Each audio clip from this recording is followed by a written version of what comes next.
Yo, yo, yo, what up, y'all? It's your boy Rob coming back at you once again with another C19 report. So before we get started, you already know what to do. If you're not subscribed to the channel, make sure you hit the bell icon twice. Smash the like button, share this video out to all of your followers, and let's get into it, all right? So before we get started, I'm going to give a shout out to everybody that is in the room. And if you guys can, if you can hear me, if everything looks good on the screen, you guys already know what to do. We got my man AB Promotions in the building. We got Carlton Way in the building, and we got Terrence Jackson. All right, so shout out to everybody. You guys already know the deal. If you are not part of the Discord chat, make sure that you hit the link that is in the comment section or check the link that's in the description box to join the Discord in order to get notifications and other good perks. All right. Shout out to John Guillory. Shout out to my man Jay Bird. What's good with y'all? So we're going to talk about some interesting things. All right. We're going to talk about some interesting things. AB Promotions said, what happened to RFK thorax? Man, listen.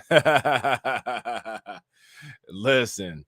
So new research shows that a devastating new virus is one of the worst outbreaks in history. This is uncharted territory. How many people heard about this? C19 isn't the only virus that has significantly impacted the planet in the past few years. Avian flu, which is H5N1, which has devastated the poultry industry and caused a 70% increase in egg prices last year, has impacted more than just domesticated species. All right.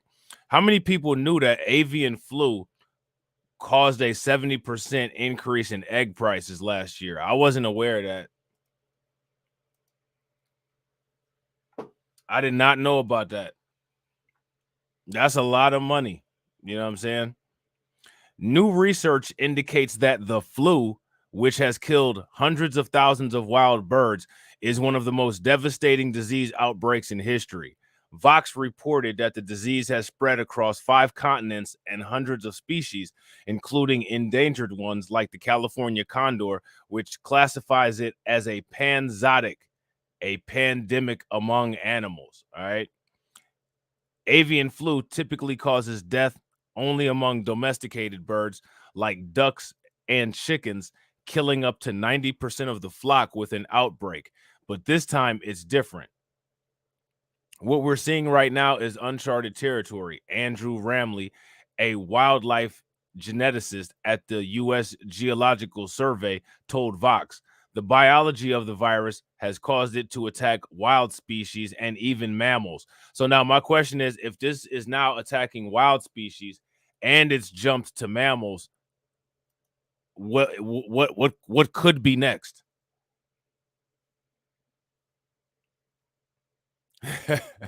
What would be the next logical assumption of what could possibly be next? It's causing a high amount of mortality in a huge breadth of wild birds, which is not something that has been seen before, commented Wendy Puryear, a molecular virologist at Tufts University. This is because the current avian flu has adopted to spread disease outside poultry farms and, in fact, infect more species in its wake. All right, so now it's asking the question, why is the avian flu concerning? The current avian flu outbreak, which emerged in North America in the winter of 2021, has killed or forced farmers to cull upwards 500 million birds worldwide. The number of wild birds affected by the outbreak is more difficult to track since governments lack the resources to test every dead bird. We haven't seen these kinds of numbers with an influenza outbreak in wild birds previously ever, Puryear said to Vox. The avian flu is particularly problematic for biologists studying endangered and small bird populations, such as Michigan's threatened Caspian terns and the California condor. Nearly half of all bird species globally are declining due to habitat loss, change, predation, and invasive species. The avian flu is just another hurdle to restoring their population numbers. So I got to ask you guys a question. What would happen? Well, shout out to Bronze. What's good with it, bro? What would happen if all the birds just vanished one day? What would happen? Shout out to my man We Lit. What's good with it, bro? What would happen if all the birds just vanished? If they just poof, just all disappeared? Scientists are also weary of the potential impact on humans since the virus already shows massive evolutionary potential. So now, if the here's here's where you get into some critical thinking. If the virus shows evolutionary potential, what does that mean? Although in its current form, the H5N1 is unlikely to cause a pandemic, it can mutate and could potentially affect humans later in time. Now, if they know that already, my question is, what do you think that they're doing about it? Now, this would be a perfect question for Vivek Ramaswamy, right? I mean, because he is the former CEO of a biomedical company that he brags about for creating life-saving drugs. So let's see how many lives he can save. Right? Let's see how many lives he can save. What do you plan on doing about this? So now they asked the same question that I asked next. What is being done to combat the avian flu? More than likely, nothing. More effort is being taken to track the spread of the avian flu worldwide diligently and to sample regions where the flu may be present. In turn, the surveillance should give poultry farmers more heads up for when the flu is expected in the area so that they can appropriately biosecure measures. Birders and naturalists can also play a role in tracking the spread of the virus. Citizen science programs like iNaturalist have a feature to track dead birds. The information is then shared with the appropriate organizations. The biggest question, though, is how the poultry industry will adapt to the virus and persistent biosecurity threats in coming years. Compact rearing operations only serve to spread viruses uncontrollably, and it is likely the direct fault of increased demand for meat and eggs and sustainable poultry production, as an expert cited in the Vox article suggested. It's useful to remember that wild birds are the victims here, Nicola Hill, an infectious disease ecologist at the University of Massachusetts, Boston, said, as reported by Vox. They spread HPAI, but are not the original source. My motto has become bird flu sucks. Blame chicken nuggets. All right. So that's what they want you to. So that's what they want you to do. Blame chicken nuggets because the bird flu sucks. Okay. So next, we're gonna talk about some more interesting stuff. Then we're gonna get to your boy RFK. Okay. Real quick, ladies and gentlemen, if you guys haven't smashed that like button, please take a moment. Make sure you guys smash that like button. And if you guys haven't subscribed to the channel, make sure you guys subscribe and hit that bell icon twice and share the stream to your social media.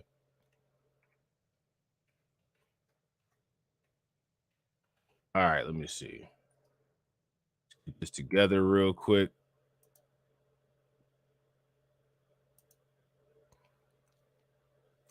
How many people have heard of antibiotic resistant organisms? Antiviral resistant organisms. If you guys have heard of that stuff, then give me a thumbs up. If you guys haven't, then give me a thumbs down. This is an article from Inverse, and it says gene swapping viruses are likely behind antibiotic resistance, studies find. Now, let me ask you guys a question. How many people have heard of the word plasmid?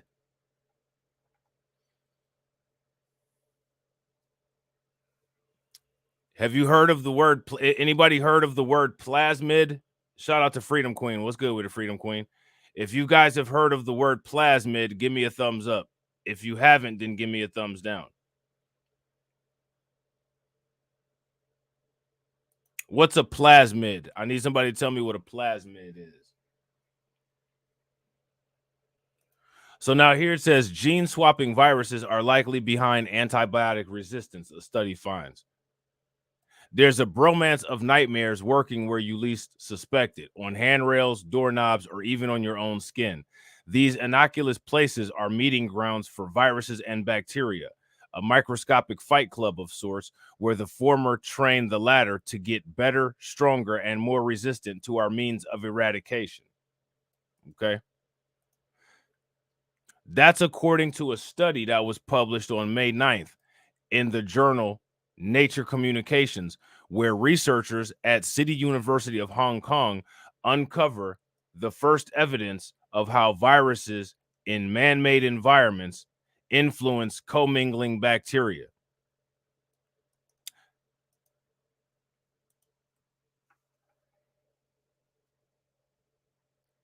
Now, everybody knows that, right?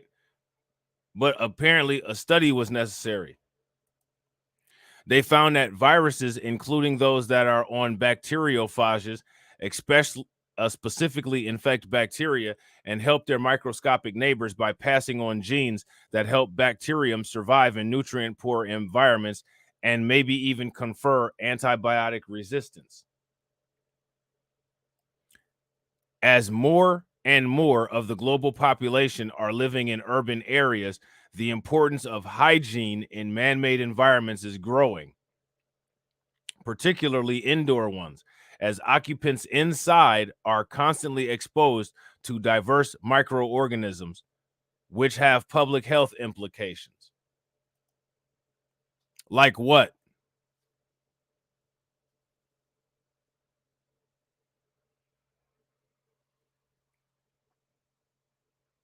Like what? Patrick Kwan Ho Lee, the study's lead researcher and professor of City U School of Energy and Environment, said in a press release. However, most previous studies of man-made environments overlooked viruses. Now, here's my question. They overlooked viruses, right? Now, what is a prion? How many people know what a prion is? If you guys know what a prion is, give it to me in the comment section. What's a prion? So that's two P words that we're looking for. Plasmid and prion. You know what I'm saying? Lee and his colleagues went around Hong Kong swabbing different surfaces such as handrails, floors, ticket kiosks, and doorknobs, and found in piers, public facilities, residences, and subways, collecting a total of 738 samples. The residence samples also included over 130 collected from swabbing human skin, specifically palms and forearms. Now, my question for you guys is, what do you think that they found after all that? What do you think that they found after swabbing all of these different surfaces? And real quick, ladies and gentlemen, shout out to everybody that's watching. We got 7 people watching on YouTube and we got 7 likes. If everybody could take a moment and smash that like button and get those likes over 10, that'd be great. So now here it says, next, examining and classifying the viruses collected. The researchers found these cellular invaders varied depending on the specific habitat or area that they were found in. For instance, one particular group of viruses called caudovirusites, known as the tailed bacteriophage, was pretty much found everywhere, but some, like papillomaviruses, which are known to inhabit surfaces to some extent, were unique to built environments but not found elsewhere. So how exactly do bacteria benefit from their fellow infectious partners? So now let's use some critical thinking here. How would viruses benefit, or how would bacteria benefit from the presence of viruses?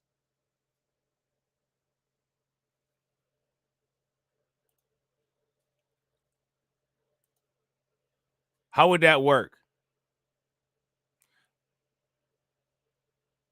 There's got to be a way, right? But the question is how? What's the way? How would that work?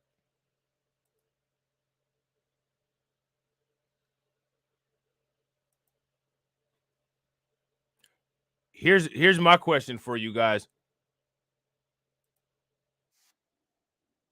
What do viruses do? Oh shit. What do viruses do?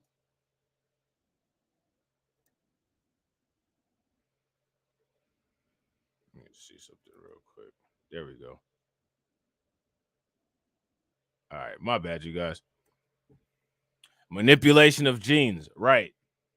Oh, look at this. There we go. Shout out to AB Promotion. Throw some radiation emoji in the chat for AB Promotions. Genetic structure in a cell that can replicate independently of chromosomes. Typically, a small circular DNA strand in the cytoplasm of bacteria or protozoan. Plasmids are much used in the manipulation of genes. Wasn't that something? Isn't that something? So these viruses don't necessarily, or these bacteria don't necessarily have to be around viruses to manipulate. They can manipulate on their own based on plasmids. The study didn't say anything about that, though. I wonder why not. Why do you guys think that the study didn't say anything about plasmids? I guess the world will never know. Viruses are known to swap genes with bacteria, archaea, and even human cells. In the case of man-made environments, bacteria seem to be inserting metabolism-related genes into bacteria that enable and maybe even enhance their adaptation to a nutrient-poor environment. In addition, antibiotic-resistant genes against antibiotics like tetracycline and vancomycin were found in viruses living on human skin or frequently touched indoor surfaces. This suggests one way the bacteria may be developing antibiotic resistance, which is becoming increasingly huge and a threatening deal from potential gene swapping with viruses, Lee and his colleagues posit. All right. So now let me ask you guys a question. How many people know what a beta-lactamase ring is? If you guys know what a beta-lactamase ring is, let me know in the comment section.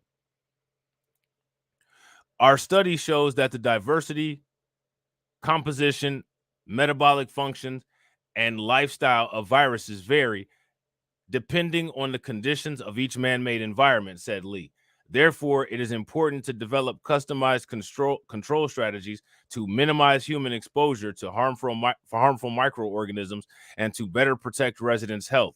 Our findings can contribute to this goal by enhancing the fundamental environments of complex virus-bacteria interactions in man-made environments.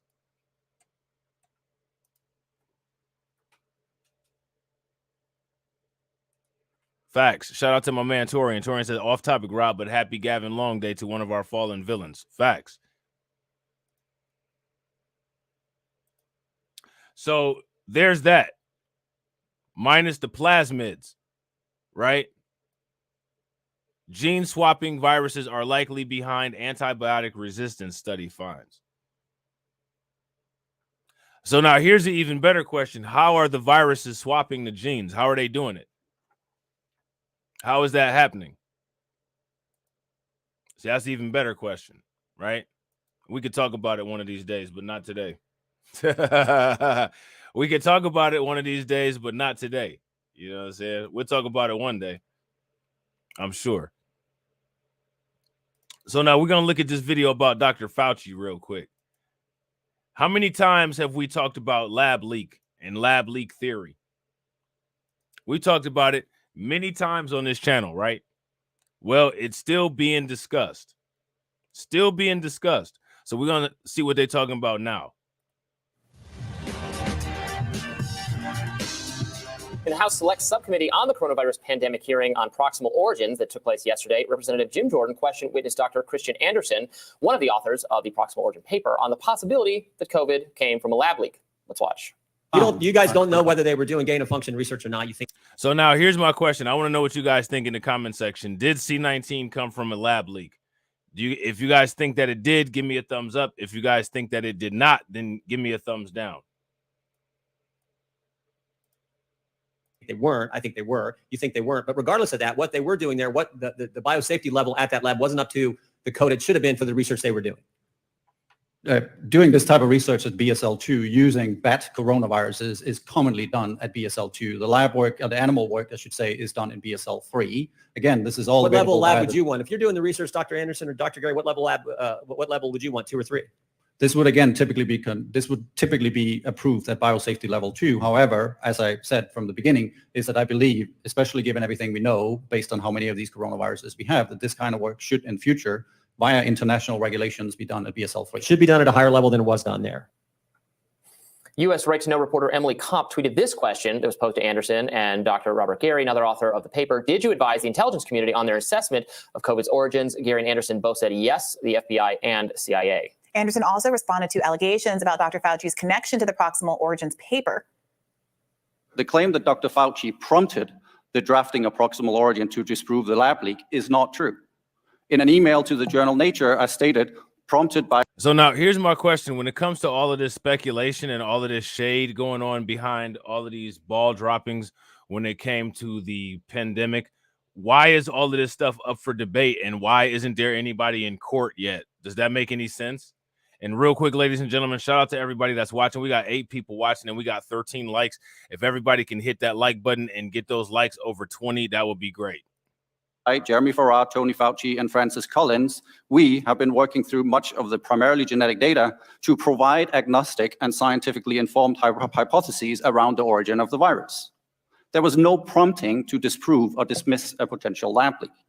In fact, when I outlined my initial hypothesis about a potentially engineered virus, Dr. Fauci told me, and I'm paraphrasing here, if you think this virus came from a lab, you should write a scientific paper about it. This is textbook science in action. Some have alleged that I have received a federal grant in exchange for the conclusions made in our Proximal Origin paper. There is no connection between the grant and the paper. Funding decisions on the grant were made before the pandemic, months before the February 1 conference call. Molecular biologist and scientific advisor at the Broad Institute of MIT and Harvard, Alina Chan, joins us now to weigh in. Welcome, Alina. Thanks for having me.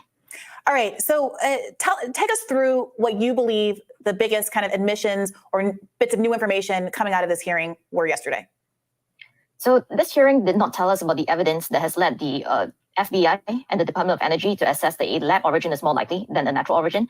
But it did show us that this group of experts were not very transparent in how they came to publish a very prominent letter dismissing all lab-based scenarios. So they acknowledged during the hearing, they were questioned and forced to acknowledge that, yes, that lab was working with dangerous viruses at low biosafety, that they did not have access to the experiments or types of viruses being worked with in that lab, and yet they pushed out a letter claiming that they can dismiss lab origins based on their own professional opinion. So, hey, Carlton, she sounds like ice cream so good. Ice cream so good. Based on not any facts or evidence that he had access to, but based on their own opinions. One thing that was really surprising to me was that this group of influential scientists included funders of the Wuhan Institute, and in their query of whether the virus had escaped from that, did not look within their own records, did not do their own searching to see whether they had progress reports or proposals from the EcoHealth Alliance and the WIF to see whether they might have had such a virus in their collection. I believe yesterday as well, we saw a report being produced discussing by the House, discussing the topic of proximal origins. And we saw some messages that maybe have been out there, but I hadn't seen Slack messages among these scientists, discussing almost reasons to root against a lab leak explanation, because then there will be more scrutiny on grant making in the future. Can you speak to that aspect of it? So now here's my question for you guys. What's going to happen with Dr. Fauci? That's what I want to know. It's crazy how there's been all of these allegations against Dr. Fauci since the beginning of the C19 pandemic. And like nothing, he's not gone to court. Like literally nothing has happened to him, right? Nothing has happened to him. There's been no consequence, no indictments, not even any court hearings, right? But Trump has already gotten indictments. So my question is, what's going on with that? How is that working? What kind of sense does that make? So we've seen a lot of these emails and Slack messages acquired by the Select Subcommittee on Origins.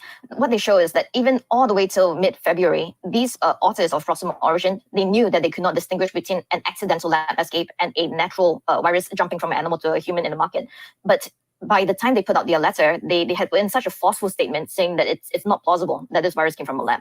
And this contradicts all of their private thoughts. And we see from their private exchanges that they were very worried about a shit show, in their own words, that would happen if anyone serious dared to accuse the Chinese of even an accidental lab escape. So we can see that in their minds, it wasn't just the scientific evidence they were thinking about that. They were thinking a lot about what would happen if scientists were to come out and say, this might have come from a lab, we can't tell. It also seems like there's some sensitivity in protecting their ability to continue to do gain of function research. The colloquy we listened to, where there was an unwillingness to kind of engage in the question of whether or not the research that was being conducted there was in fact gain of function research, or some other research which is obviously potentially dangerous enough or not done at a safety level that could protect the public from what we've been dealing with for the last 3 years. Can you weigh in on what this disagreement is about? What does constitute gain of function research, and in your professional opinion, what was going on in those labs?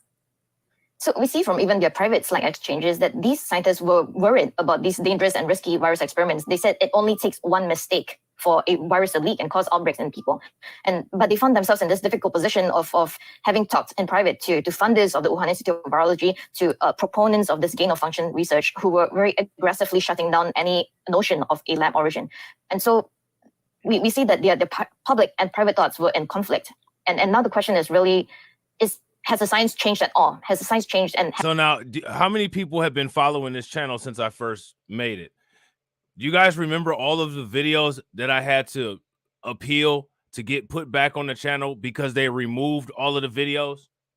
When we talked about the lab leak theory, all of the Senate hearings that we had where Dr. Fauci was being questioned, and YouTube struck my channel and removed that. How many people remember that?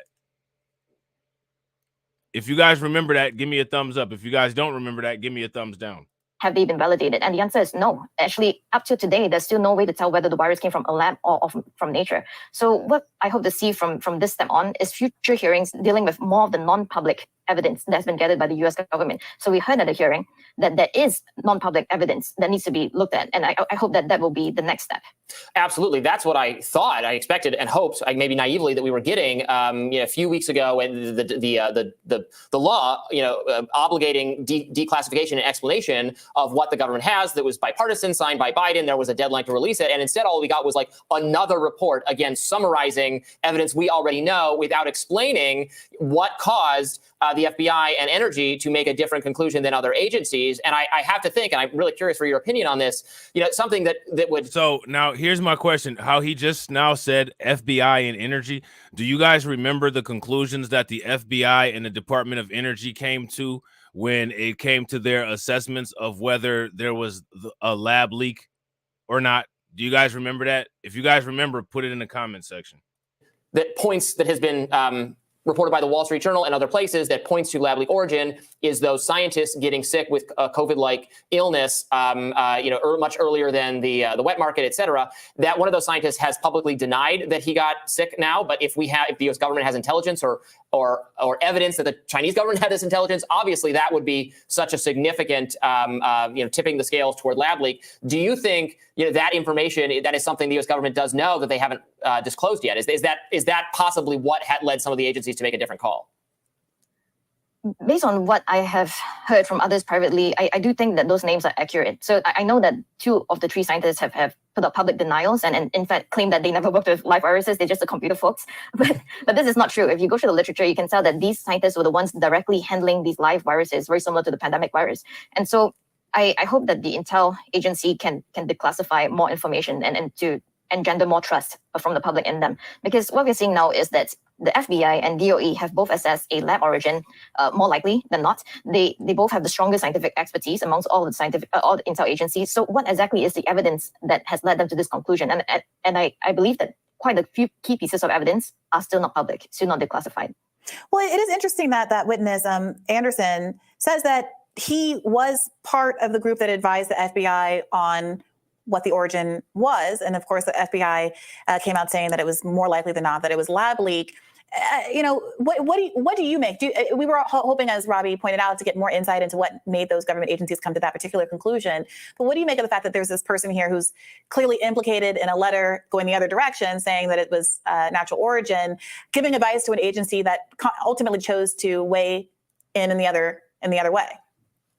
So I think there needs to be some clarification here in terms of what they mean by whether they advised that agency. So some of these agencies did a lot of interviews, and I believe that is what happened for Bob Gary and for Christine Anderson, is that they were interviewed, but they were not paid consultants, so they were not paid to advise these agencies.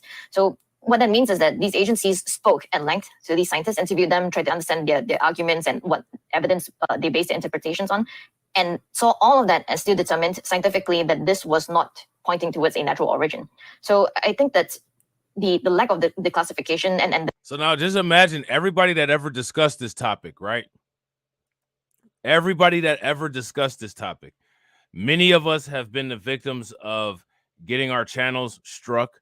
We've been the victims of censorship. We've been the victims of losing channels. I lost my entire TikTok channel as a result of posting a news clip. And now all of this stuff is coming up that's validating all of the things that we were saying in the beginning. Yet and still, there's been no effort to reinstate people's pages, remove strikes and warnings. There's been none of that done. And my question for everybody is, why do you guys think that that is? Why do you think that they're just ignoring this? And real quick, ladies and gentlemen, shout out to everybody that's watching. We got 11 people watching and we got 15 likes. If everybody can bang that like button and get us over 20, that'd be great. The kind of wording that intel agency uses, like no evidence, is always erring on the side of caution. So even if they have searched but have met obstacles, they don't tell you that. They just say that we haven't found evidence, but it doesn't mean that there is no actual evidence to be found. So I think it is worth clarifying that the available evidence is either missing or what is known doesn't strongly point towards a natural origin. We also What's up, Carla? Talking a little bit yesterday as the hearing was ongoing about a kind of viral clip of Marjorie Taylor Greene weighing in at the hearing. There was a lot of pushback, arguments that there was misinformation in the content of what she said. Can you weigh in on Marjorie Taylor Greene's characterization of what happened in the hearing?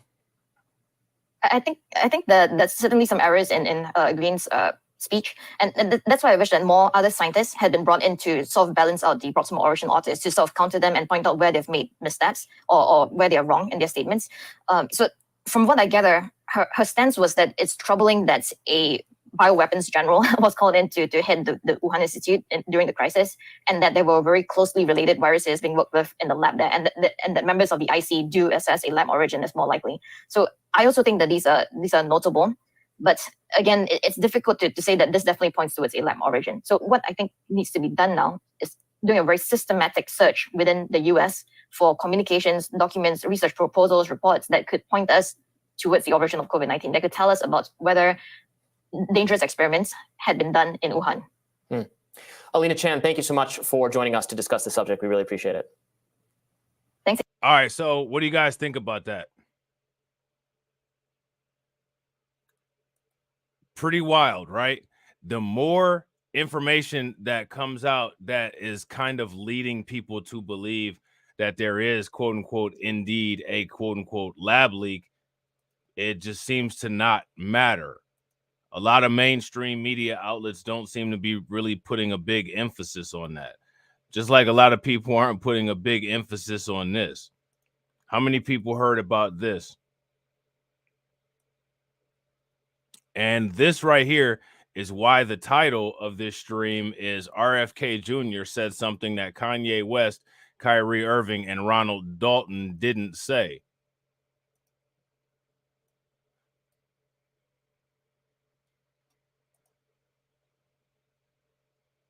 So my question for you guys is, what do you think about this statement here? What do you guys think about this statement here? Do you guys believe this? If you guys believe this, give me a thumbs up. If you guys don't believe this, then give me a thumbs down and let me know why or why not. And real quick, ladies and gentlemen, if you guys haven't smashed the like button, please take a moment, smash that like button wherever you're watching from. If you haven't hit the bell and subscribed, make sure that you hit the bell and subscribe to the channel. And also, please make sure that you share the video to your social media. All right. So let's listen to this little clip right here.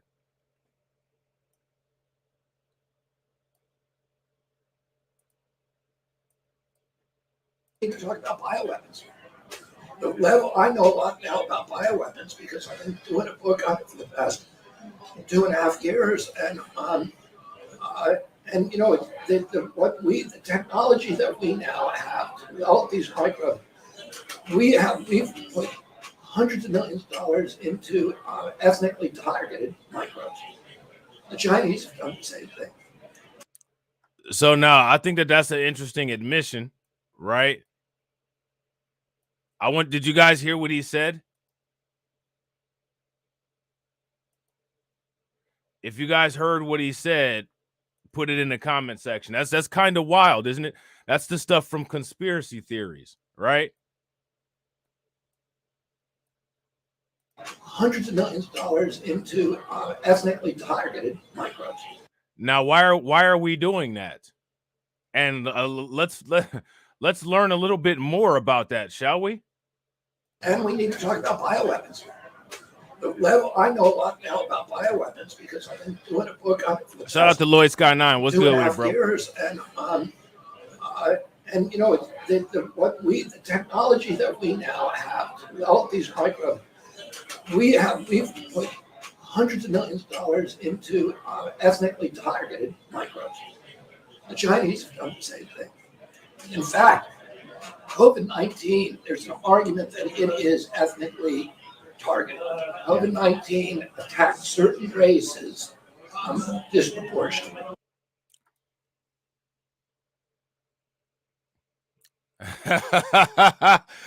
Oh, really now? Now, here's my question. Where would he get that idea from? And here's my question. Do you guys believe that there's a possibility that he could be right? Yeah, now we're getting into it. Now. Is ethnically targeted. COVID-19 attacked certain races disproportionately. The races that are most immune to COVID-19 are because of the structure of the genetic structure of genetic differentials among different races of the receptors of the ACE2 receptor. COVID-19 is targeted to attack Caucasians and Black people. And I disagree with that. It's not targeted to attack Caucasians. If anybody is targeted to attack Black people. And the reason why that is the case, and you guys can look this up if you don't believe me, is that when it comes to Black people, the ACE2 receptor in Black people is very different than the ACE2 receptor in other groups of people. That's one of the reasons why medications called beta blockers like metoprolol, propranolol, labetalol are not effective with managing blood pressure when it comes to Black people.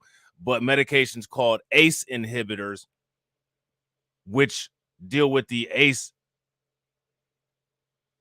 receptors that he's talking about, are more effective for Black people. There's studies that say that. There's nothing special about white people and their ACE inhibitors or ACE receptor sensitivity, but there is something special about Black people and ours. And again, there's medical studies that can show that. So now what we're saying is that the glycoproteins that are on the outside of COVID-19 that make it able to transfuse or diffuse into respiratory cellular tissue based on ACE inhibitor or based on ACE receptor sensitivity. There's nothing unique about white people ACE receptor sensitivity.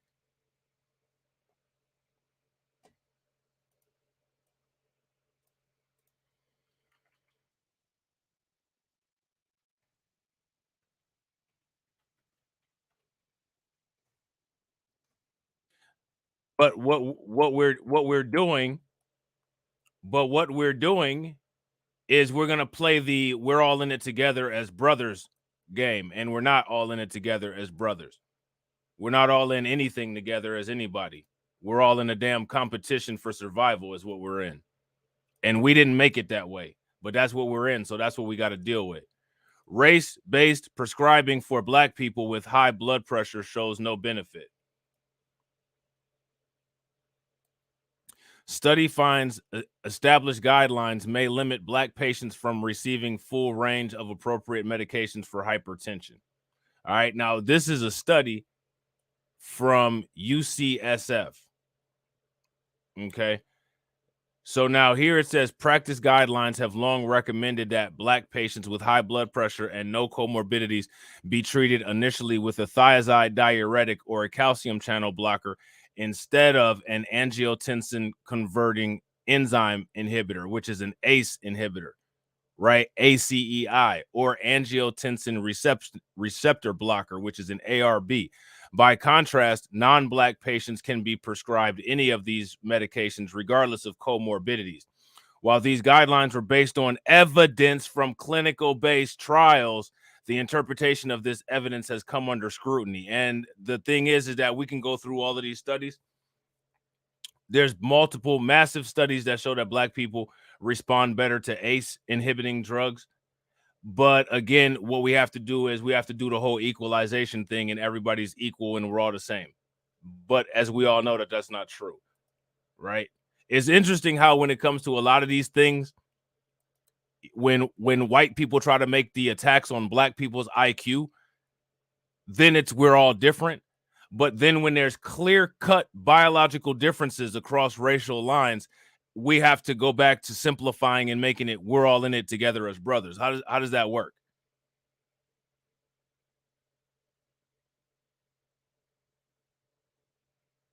Does that make any sense? Let's keep it a buck, seriously. As you guys can see, I just showed you that there's a long-standing history of prescribing blood pressure medications based on the specifics of Black people's ACE2 inhibitors. There's nothing special about white people's ACE inhibitors or ACE receptors. So if C19 is targeting ACE inhibitors and RFK is saying that that's specifically the thing that it's targeting, then clearly the standout ACE inhibitor or the standout ACE receptor would be in Black people. And in addition to that, white people are not a different race than the other group of people that RFK is saying that these viruses are not meant to target.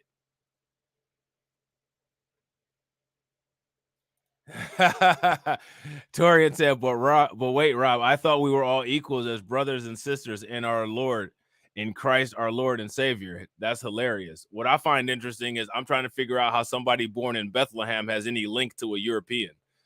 You know what I'm saying? Allegedly. You know what I'm saying? Allegedly. This is all stuff that I've tried to figure out through my studies. You know what I'm saying? The people who are most immune are Ashkenazi Jews and Chinese. AB Promotion said, what's the name of the calcium drug? There's drugs called calcium channel blockers. Usually those drugs end with the last 4 letters like IEM. One of them is called Cardazium. You know what I'm saying? But we don't know whether it was deliberately targeted that or not, but there are papers out there that show the racial and ethnic differential impact to that. We do know that the Chinese are spending hundreds of millions of dollars developing ethnic bioweapons, and we are developing ethnic bioweapons. That's what all of those. Why is the United States developing ethnic bioweapons, and have those ethnic bioweapons been deployed in Flint, Michigan, Jackson, Mississippi? Who is the United States making ethnic bioweapons to deploy them on?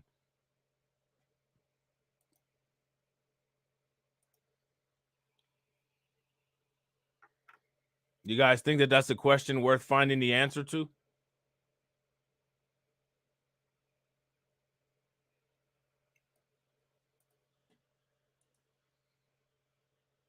Who is the United States making these ethnic bioweapons for? And what are they making them for? And real quick, ladies and gentlemen, shout out to everybody that's watching. We got 16 people watching and we got 18 likes. We almost got that 20. If everybody takes a moment, smashes that like button, shares the stream, we'll be at that 20. Yeah, I got to agree with Carlton. Us. If you guys agree with Carlton, give me a thumbs up. If you guys disagree, give me a thumbs down. Labs in the Ukraine are about, they're collecting Russian DNA, they're collecting Chinese DNA, so that we can target people by race. Well, Russians and Ukrainians aren't a different race. So now what I want you guys to understand also is now Robert F. Kennedy, they're saying that he's anti-Semitic.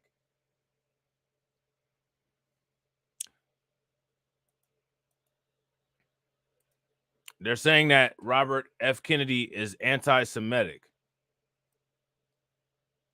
Okay. Democratic presidential candidate Robert F. Kennedy Jr. dished out wild C19 conspiracy theories this week during a press conference at an Upper East Side restaurant, claiming that the bug was a genetically engineered bioweapon that may have been ethnically targeted to spare Jays and AAPI people. We'll just put it like that. Kennedy floated the idea during a question and answer portion of a Rosh's booze and fart-filled dinner at Tony D's Nepali on East 63rd Street. C19, there is an argument that it is ethnically targeted. C19 attacks certain races disproportionately, Kennedy said. It's amazing how white people will come with these statistics and say that C19 attacks particular races disproportionately. And then they turn around and show how allegedly they're the ones being targeted when the proportions and the math doesn't support them being targeted. Yeah, that's what they said, Tori. And they said it was fart filled. That's what they said. Yeah, see right here. Kennedy floated the idea during a question and answer portion of a raucous booze and fart-filled dinner. It's disgusting. What virus makes you do that?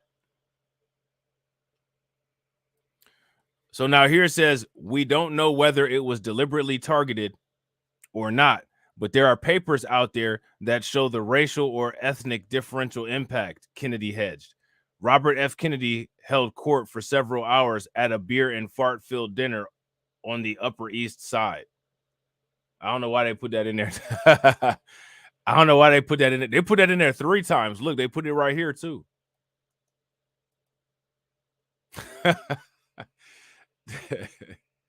That's wild.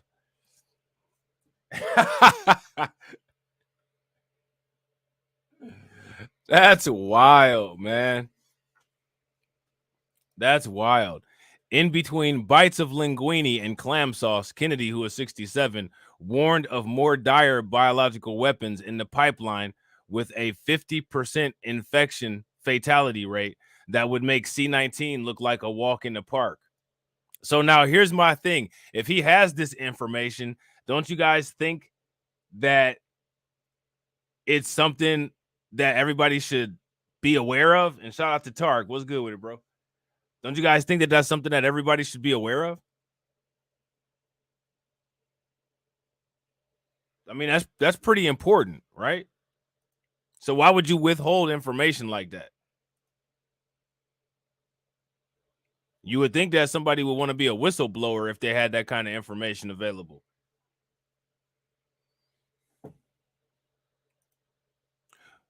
We do know that the Chinese are spending hundreds of millions of dollars developing ethnic bioweapons, and we are developing ethnic bioweapons, he claimed. They're collecting Russian DNA. They're collecting Chinese DNA so we can target people by race. Remember, though, these are the people that don't believe in race. These are the people that want to take race out of it. These are the people that say that we're all in it together as brothers.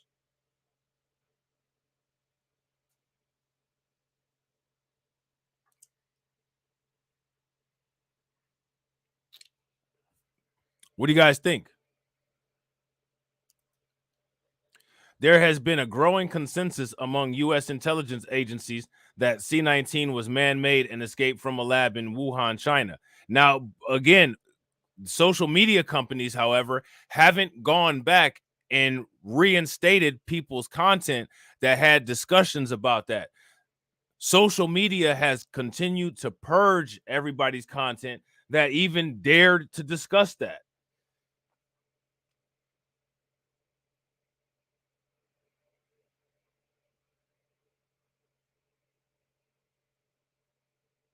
Social media has purged all of that content.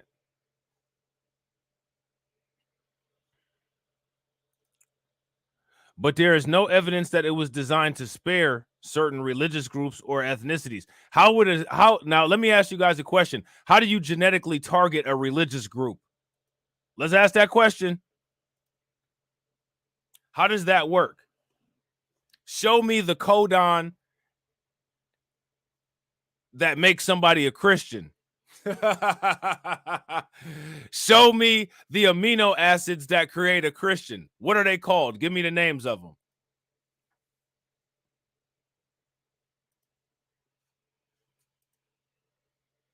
How do you genetically target a religious group? This is something that we need to get into.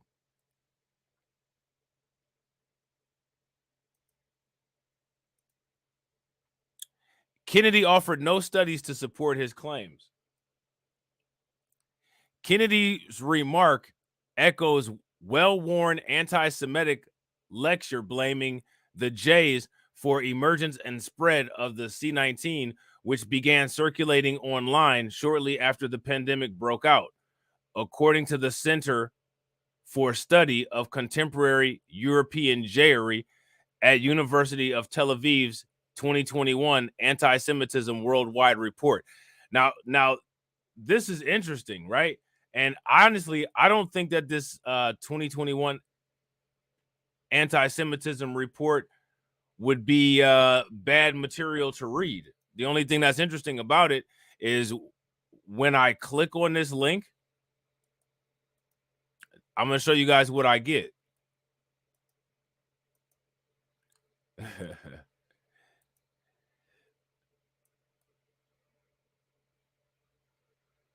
When I click on that link, this is what I get. That's what I get.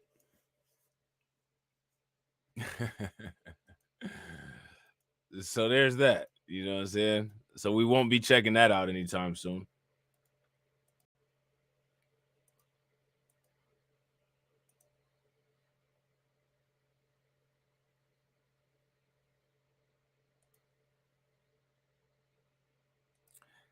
At a 2020 Oxford University study, it was found that 1 in 5 British people believe that Jays created the coronavirus pandemic for financial gain.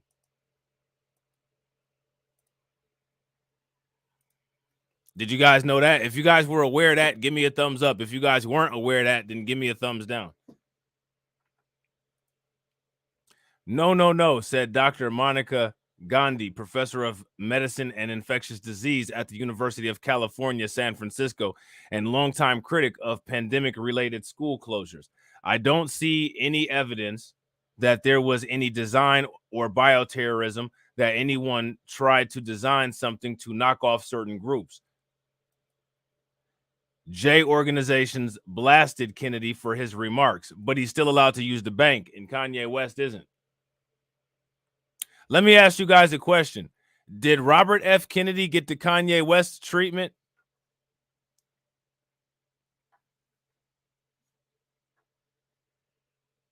Let's clarify that for the record. Let's clarify that for the books.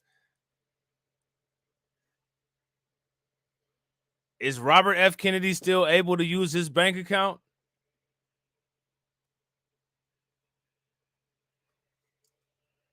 Is Robert F. Kennedy sitting down with J leaders to talk about the dangers of anti-Semitism and the realities of World War II?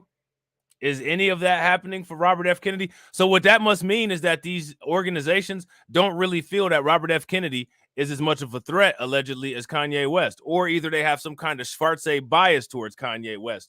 Which one is it? Which one is it? I think that's something important for people to ask themselves.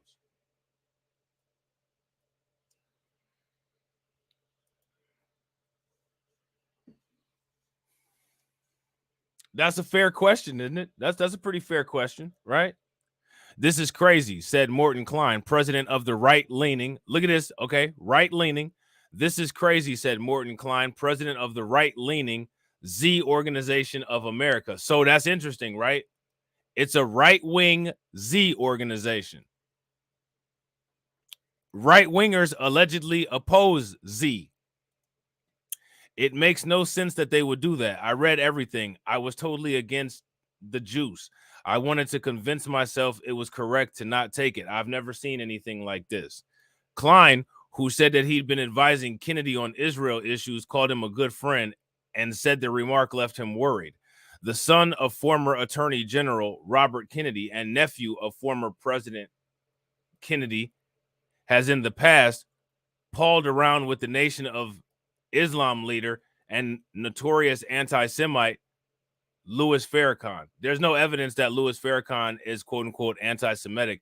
And actually, I've heard some evidence. I've actually heard some rumors that Louis Farrakhan is actually indeed quote unquote part of the tribe. So there's that. Again, the reason why they are quick to label black people anti-Semitic by their own words is because there is a concern of a lack of being able to control black people. And as a result of not being able to control black people, they won't be able to protect themselves from other people who have issues with them, which is one of the reasons why we need to detach from the blue and detach from the word that rhymes with that, which actually are the same thing. But that's another discussion for another day. That's why more people need to subscribe on Rumble so I can actually talk about stuff like that. And until people subscribe to Rumble and I'm able to talk about stuff like that, then I'm not going to be able to talk about stuff like that. So it's a matter of what people want versus what people don't want. You want watered down nonsense, stay on YouTube. You want some more in-depth stuff with evidence, go to Rumble. He also met with NOI leadership in Los Angeles in 2020 and told them that the C vaccine had been genetically modified to attack Black and Latino boys. Again, how do you attack an ethnic group?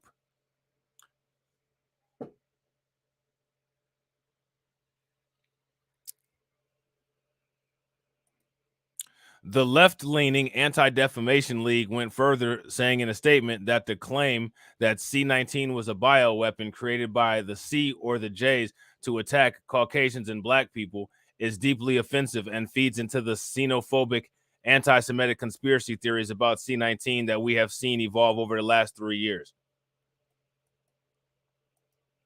There was nothing done to simultaneously do anything to Black people and white people.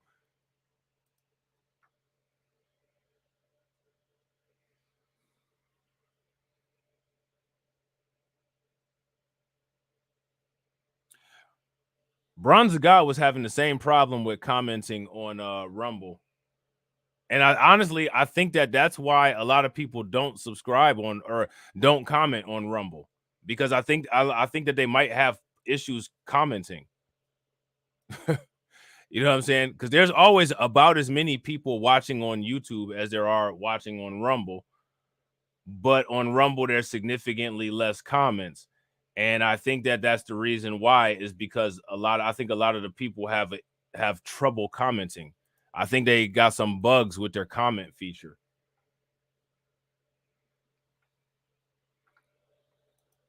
So now here it says Kennedy's campaign has drawn disaffected elements of both the right and the left, seeking an alternative to mainstream candidates.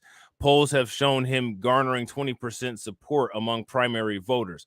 Kennedy called the Post's mistaken tweeting Saturday that the event had been off the record, but the event organizer, Doug Dietrich, told the Post that it was on the record. A second event attendee confirmed to the Post Dietrich told them the same thing. The U.S. and other governments are developing ethnically targeted bioweapons that a 2021 study of the C19 virus shows that the C19 appears to be disproportionately affecting certain races. And one of them races is not white people. White people are not disproportionately affected by C19. White people are disproportionately affected by monkeypox, and nobody wants to talk about it. But white people aren't disproportionately affected by C19. White people aren't disproportionately affected by anything except for wealth and asset ownership. They're disproportionately affected by that, but don't nobody want to talk about that. The only thing disproportionately affecting white people is wealth and asset control. Nothing else. Maybe lack of melanin. Aside from those things, there's nothing disproportionately affecting white people at all, anywhere, ever. And their numbers of being disproportionately a smaller population than other groups of people on the planet. All of the things that I just listed are all verifiable facts.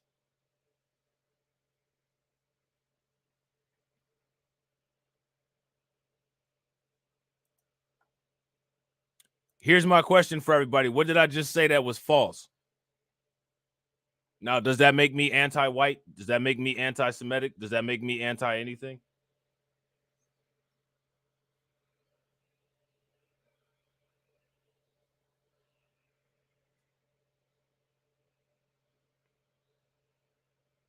We're going to be doing a stream coming up in the next couple of days. I'm not exactly sure when I'm going to be able to do it. But this is a stream that's going to explain the justification of the increase of coming anti-black racism.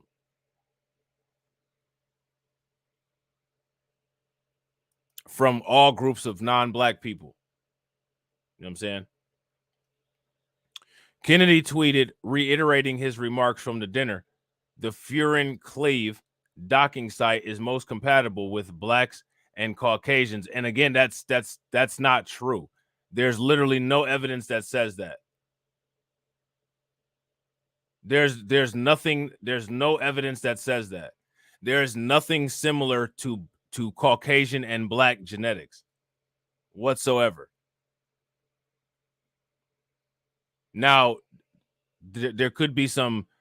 Now there could possibly be compatibility with foundational black Americans and Caucasians, and that would be because foundational black Americans have a little bit more white as a result of the slave trade and as a result of the United States. But as far as like sub-Saharan Africans, people in the Caribbean, like other black people, nah. You know what I'm saying? That doesn't make sense genetically.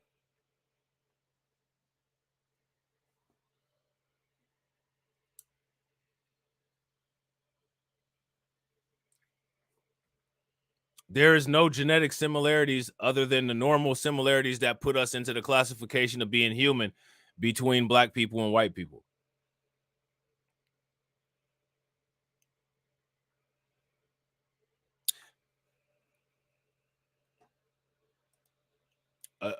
This is Democrat pandering. You know what I'm saying?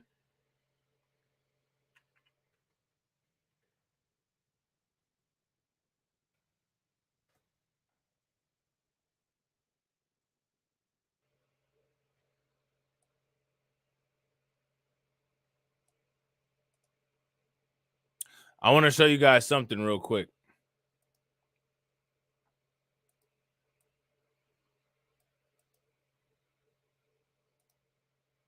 And real quick, ladies and gentlemen, if you guys haven't smashed the like button, make sure you guys smash the like button.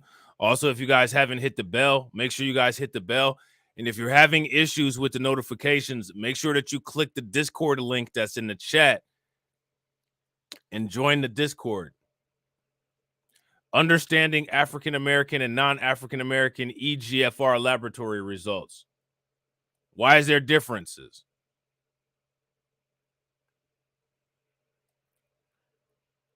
Glomerular filtration rate is the best way to measure how well your kidneys are working, but to test this is complicated and cannot easily be done in a doctor's office. To get around this, laboratories use mathematical equations to estimate the glomerular filtration rate instead of measuring it. This is why laboratories report estimated GFR or eGFR. Two commonly used estimating equations for eGFR are the CKD MDRD, modification of diet and renal disease, and the CKD EPI, chronic kidney disease epidemiology collaboration equations. Using these math equations, eGFR is calculated from the amount of creatinine in the blood. Okay? Creatinine is a waste product that comes from the normal wear and tear on your muscles' bodies and also from the foods that you eat. Everyone has creatinine in the bloodstream. However, creatinine levels can differ between people. This reason is for the difference that people may not be only related to kidney disease. It may be related to other factors such as age, sex, and body weight. Race was originally included in eGFR calculations because clinical trials demonstrated that people who self-identify as Black or African American have, on average, higher levels of creatinine in their blood. Now, if there's higher levels of creatinine in your blood, what does that say? It was thought that the reason was due to differences in muscle mass, diet, and the way the kidneys eliminate creatinine. Since a patient's race is not always used when laboratory tests are ordered, laboratories use different eGFR calculations for African American and non-African Americans included in both numbers of their lab results. The use of race in calculating eGFR has been a subject of debate. Race is not a biological concept, but a social construct, which I disagree with. I feel that ethnicity is a social construct and race is a biological concept. Anything that can be determined from genetics is a biological concept. Would you guys agree or would you disagree?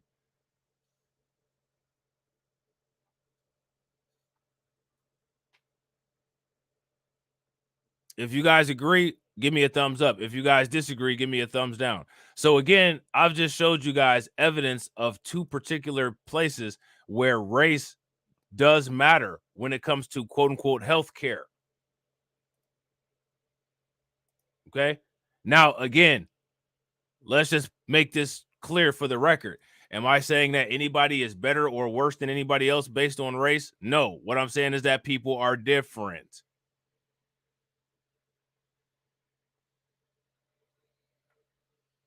And when I say that people are different, I'm not using pseudoscience.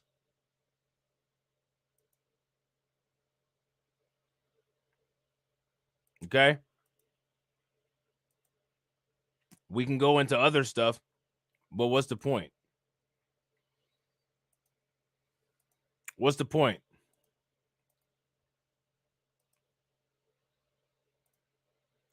I want you guys to take a look at the title of this right here and tell me what you think about it. RFK said C19 was targeted to spare the particular people that are highlighted there. And a rabbi came to his defense.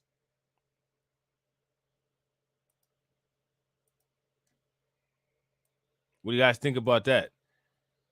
J groups condemned the remarks, but Rabbi Shumley Boteach, in a YouTube video with Kennedy posted Saturday, said that the presidential candidate is misunderstood.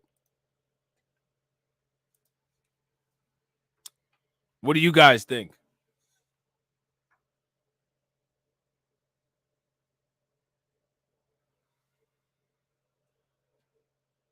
Is he misunderstood?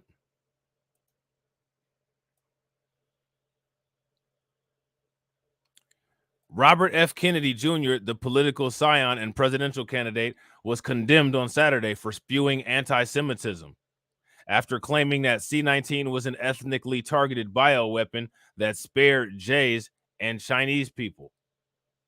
Let me ask you guys a question. Is that anti-Semitism?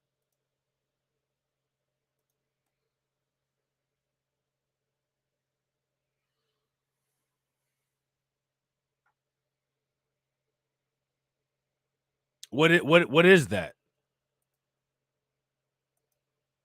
Is it anti-Semitism? Somebody let me know. What is it? What is this? What are we dealing with here? And shout out to everybody that's watching. We got 17 people watching and we got 23 likes. If everybody could hit that like button and get us over 30, that'd be great.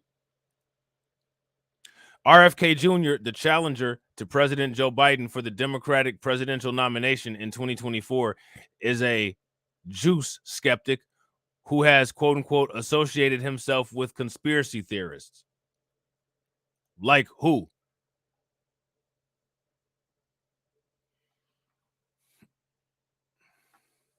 Conspiracy theorists like who is my question. Who are the conspiracy theorists? In remarks at a recent dinner in New York City and published by the New York Post over the weekend, RFK Jr. claimed that C19 is targeted to attack Caucasian and Black people. And again, there's nothing targeted to attack Caucasian and Black people.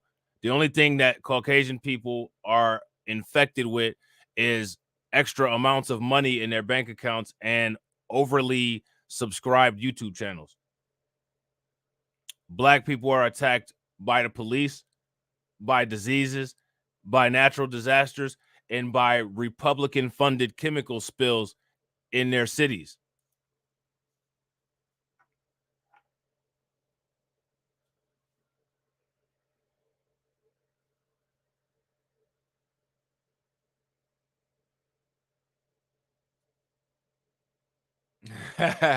Carlton said, I have an idea who they're referring to. You think they're talking about Marjorie Taylor Greene and Louis Farrakhan? Is that who they talking about?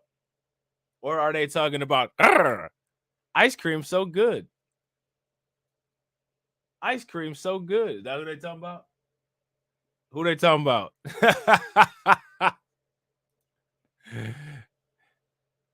And that people who are most immune are these people here and those people there. Okay. He further added that it is uncertain whether it was deliberately targeted or not. So let's listen to this again. And we need to talk about bioweapons.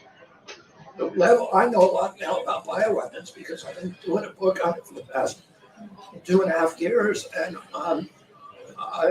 you know the technology that we now have to develop these microbes, we've put hundreds of millions of dollars into ethnically targeted microbes. The Chinese have done the same thing. In fact, COVID-19, there's an argument that it is ethnically targeted.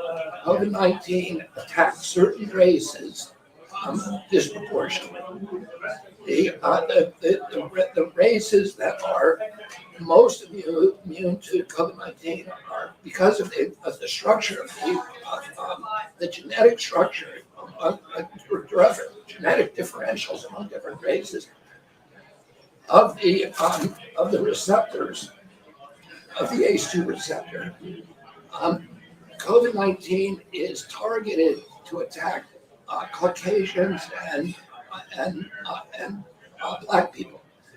The people who are most immune are Ashkenazi Jews and Chinese. But we don't know whether it was deliberately targeted that or not. But there are papers out there that show the racial and ethnic differential impact to that. We do know that the Chinese are spending hundreds of millions of dollars developing ethnic bioweapons, and we are developing ethnic bioweapons. That's what all those labs in the Ukraine are about. They're collecting Russian DNA, they're collecting Chinese DNA, so that we can target people by race. Now, here's my question: why is his career not over? Why is his career not over?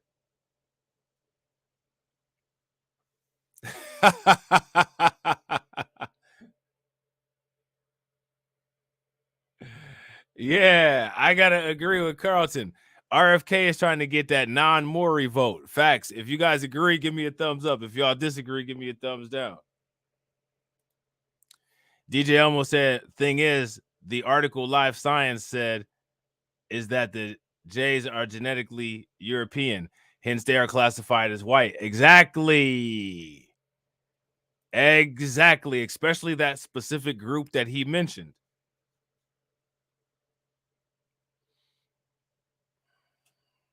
Rose Kennedy. How many people knew that? If I'm not mistaken, I think a vodka and cranberry is called a Rose Kennedy. Let me see. Let me just double check that. Let me see.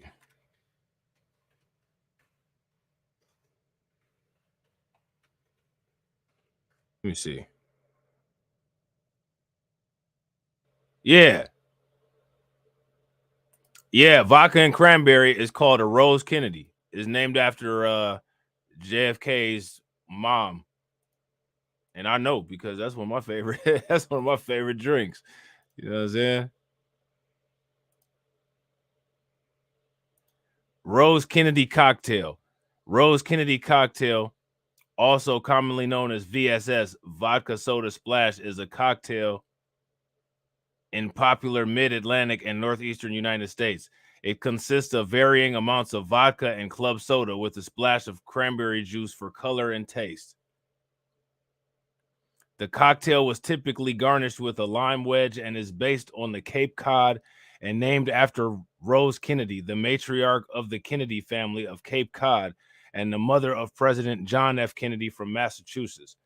It was first called a Rose Kennedy at Trumpets, a long ago LGBTQ bar in Washington, D.C. in the mid-early 90s.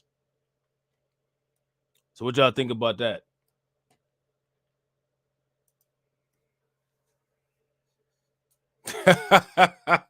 A bit of useless information, right? Lois Sky 9 said cranberry and vodka. I'll stick to my White Russian. I never had one of those. A drink at least.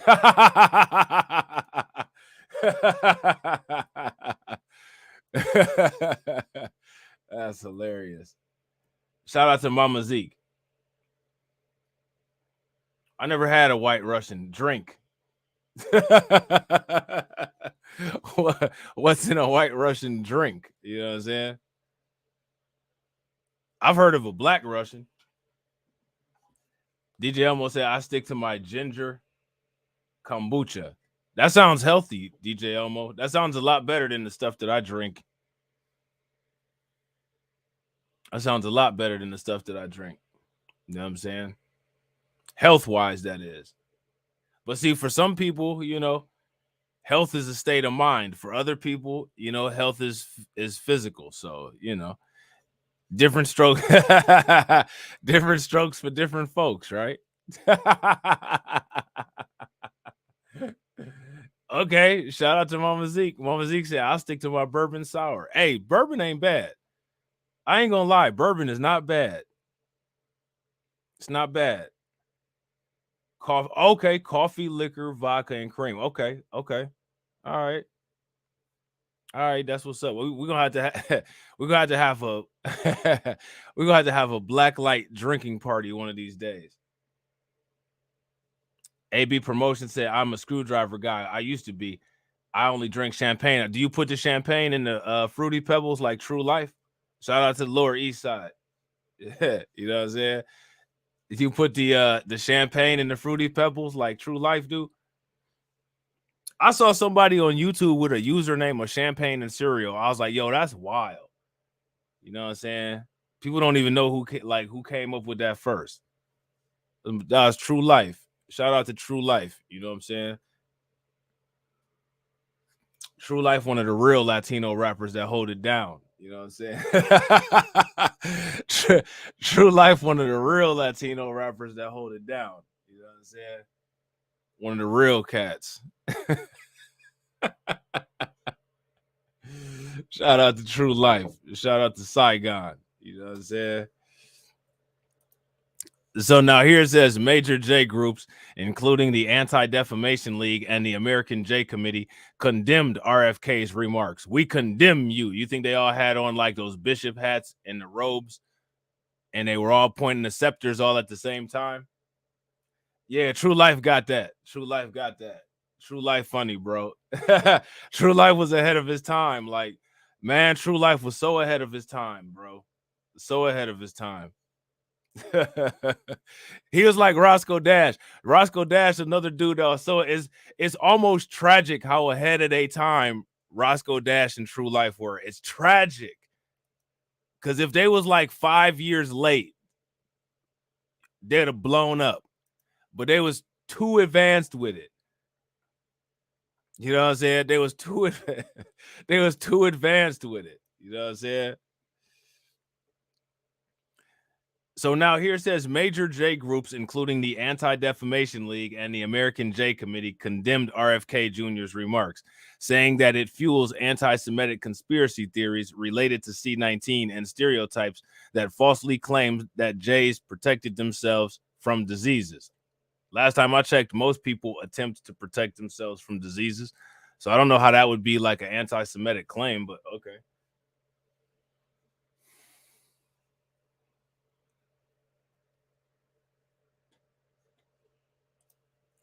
Outrageous propagation of dangerous anti-Semitic canards by RFK Jr., tweeted William Daroff, chief executive of the Conference of Presidents of Major American J organizations.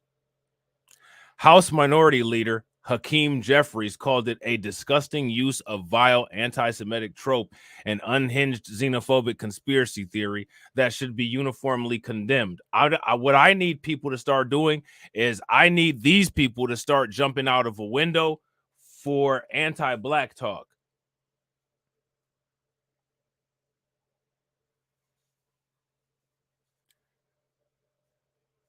Because these people will join in on the anti-Black talk.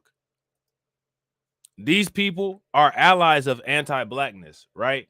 So, you know, I really don't feel any dedication or need to just, you know, be some type of hero and call this kind of stuff out when these people are constantly and consistently joining in the efforts of denigrating Black people. And I got to agree with DJ Elmo. The ADL is a law firm and a think tank. Facts. If you guys agree, give me a thumbs up. Yeah, big facts, Miss Jazzy. ADL is racist and dangerous. Facts. They're also one of the major arms of internal political derangement against Black people. They want to attempt to maintain and control any narratives. They want to maintain a dual identity between Black people in the Democratic Party. And one of the things that cannot happen is that cannot be allowed to persist. That has to be separated. It has to be separated.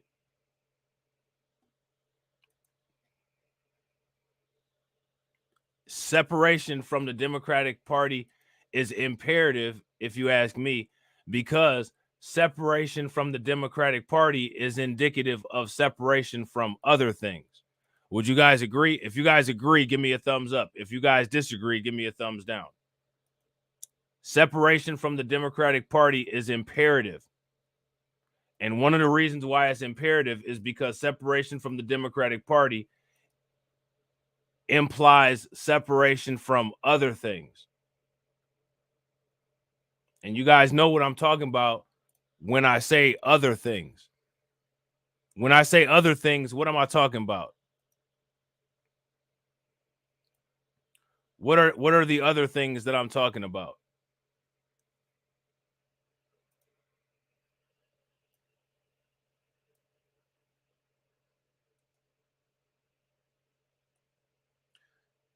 Now, I'll tell you what's really funny. I'm multitasking, right? And I'm looking at my stream that I did on Blacklight Revelations news, reviews, and reactions. Shout out to the people that are subscribed to the Blacklight Revelations news, reviews, and reactions. And if you're not subscribed to that channel, make sure that you guys go over there, subscribe, and watch all the videos and all the playlists.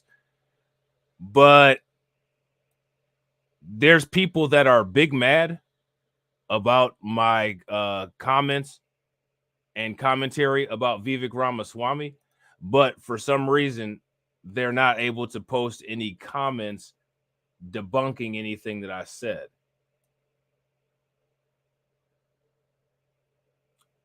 But they but they thumbs down the video.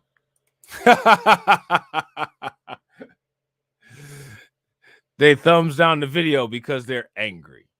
I think that these people should remain in a constant state of anger. The Democratic leader from New York said the dangerous language used by RFK risks fanning the flames of violence against our J and American brothers and sisters.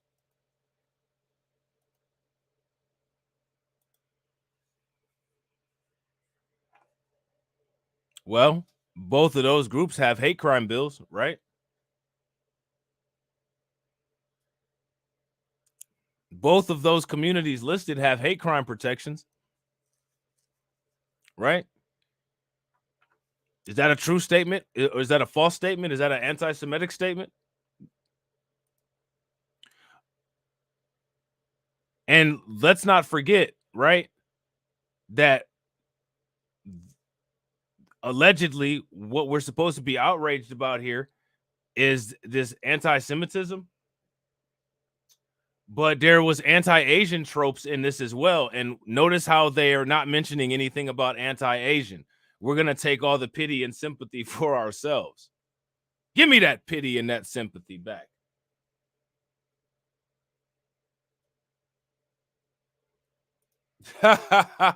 Shout out to Lloyd Sky 9. Lloyd Sky 9 said, bro, so many black men are in support of Vivek. They go around saying things like, did you see how the Breakfast Club disrespected Ramaswamy? Well, I think a lot of those dudes come from a particular sector of the internet, and I think it's residual damage, residual black woman spite damage. So, you know, they're upset because Teslin aggressively questioned him, and it might have brought them back to some point in their life where a black woman might have spoken to them like that, and it banished them to a particular sector of the internet, never to come back to reality again. So I think that's why, you know what I'm saying? It hasn't been, there's not really, you know, I think that the Breakfast Club didn't do as good of a job as Fox did of exposing Vivek Ramaswamy, but I don't think that Vivek Ramaswamy got disrespected on the Breakfast Club.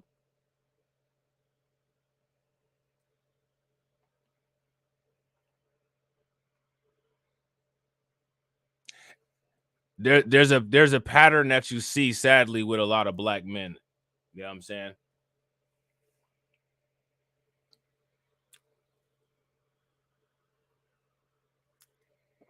And the pattern that you see, sadly, with a lot of black men is that I don't know if it's a self-esteem thing or if it's a feeling of incapability, but deep down, a lot of those individuals know that they're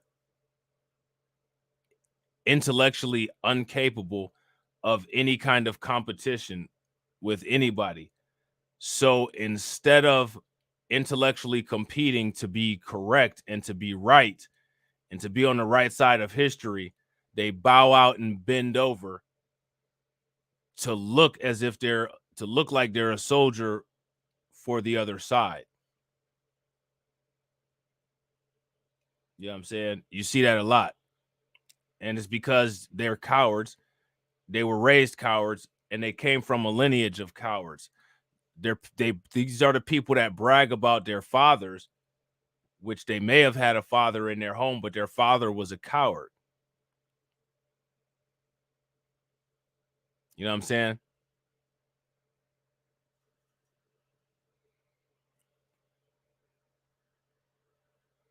And I agree. I agree, Val. That was one of the Breakfast Club's failures. Now, if the people critiquing the Breakfast Club interview had have brought that particular thing up right there that Val's talking about, I wouldn't have had any issue with that, with the critiques. But these are just dick riding critiques that these guys are doing to get views. You know what I'm saying? A lot of these type of people are people that like to have the camera in their face. The type of people that do a Facebook Live with 5 people in the video, sitting there just licking their lips and shit. You know what I'm saying? And wish they had like 1,000 people watching. So they'll do what they can to get that type of viewership, and they know that they can artificially boost that type of viewership by saying something ridiculous on YouTube. And shout out to everybody that's hitting the Nightbot. And I mean, that's just what it is. We just have to understand that we deal with a lot of people like that.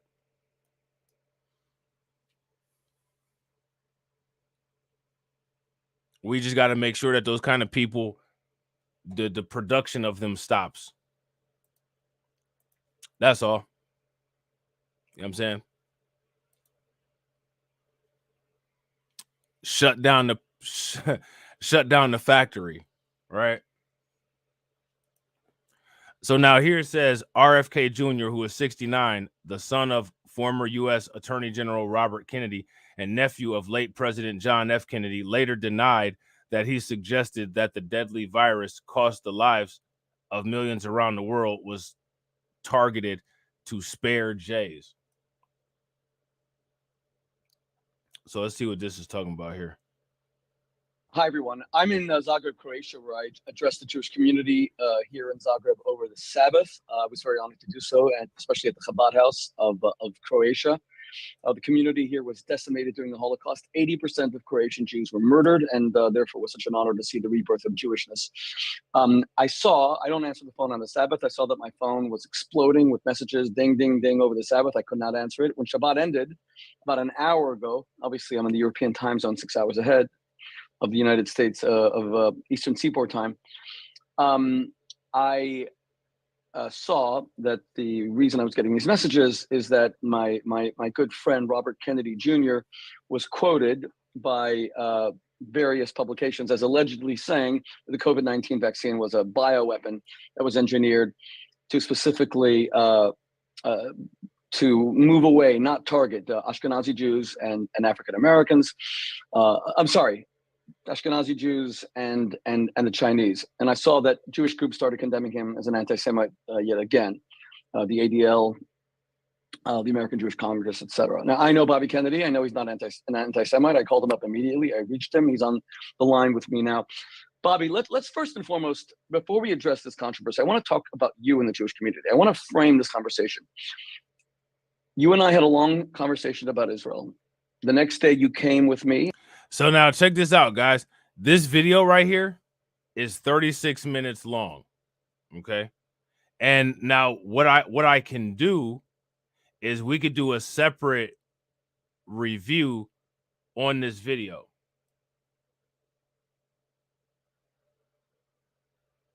You guys want to do, I actually want to react to this video because I want to see exactly what was said. And what I also want to know is why Kanye West and Kyrie Irving didn't get reached out to like this. So if you guys want to see a reaction to this particular video right here, then give me a thumbs up. If you guys don't want to see a reaction to this video, give me a thumbs down. And if you're watching this on the replay and you want to see a reaction to this video right here, go ahead and leave a comment saying that, because it's 36 minutes long and I didn't budget for 36 minutes extra. So now here it says, after pressing him to clarify his comments, Botich told RFK Jr. that what bothered him about the video published on Saturday was that this perception that you're anti-Semitic. I know you're not. And in fact, I know precisely the opposite is true. So now what to me, what this means is that this entire community doesn't feel the same way about Kyrie Irving and Kanye West.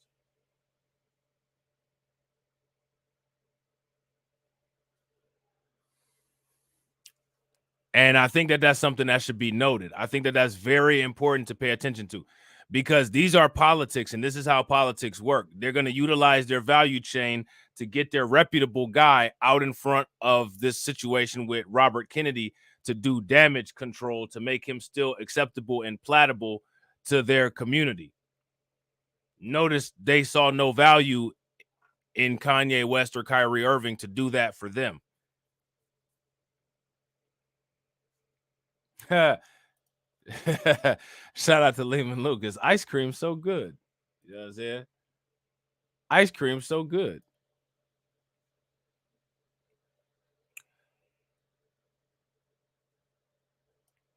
So, yeah, what we'll do is I'll save the rest of this article, right? I'll save the rest of this article, and we will definitely review that entire video. And we'll see what's said and see what's done. And then once we see what's said and what's done, we can ask the question, why no videos were made like that in any other situation? And if no videos are going to be made like that in any other situation, then there doesn't need to be any kind of coalition, right?